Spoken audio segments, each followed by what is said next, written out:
যে ব্যক্তি প্রত্যেক শুক্রবারে জুম্মার দিন সূরা কাহাফ একবার পড়বে, আল্লাহ তাআলা তাকে 3টা ফজিলত মর্যাদা দান করবে।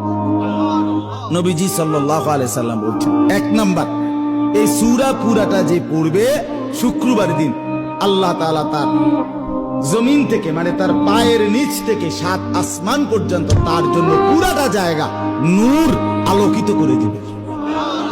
2 নাম্বার, পরবর্তী শুক্রবার পর্যন্ত 8 দিন সে যাবতীয় ফিতনা, যাবতীয় মুসিবত থেকে নিরাপদ থাকবে। 3 নাম্বার, পরবর্তী 8 দিন যদি দাজ্জালও বের হয়, আল্লাহ তাকে দাজ্জালের ফিতনা থেকে রক্ষা করবে। এজন্য যাদের হিম্মত হয়, মহব্বত লাগে, দিল লাগে, তো তারা প্রত্যেকেই চেষ্টা করবেন প্রত্যেক শুক্রবার দিন সূরা কাহাফ তেলাওয়াত করার জন্য।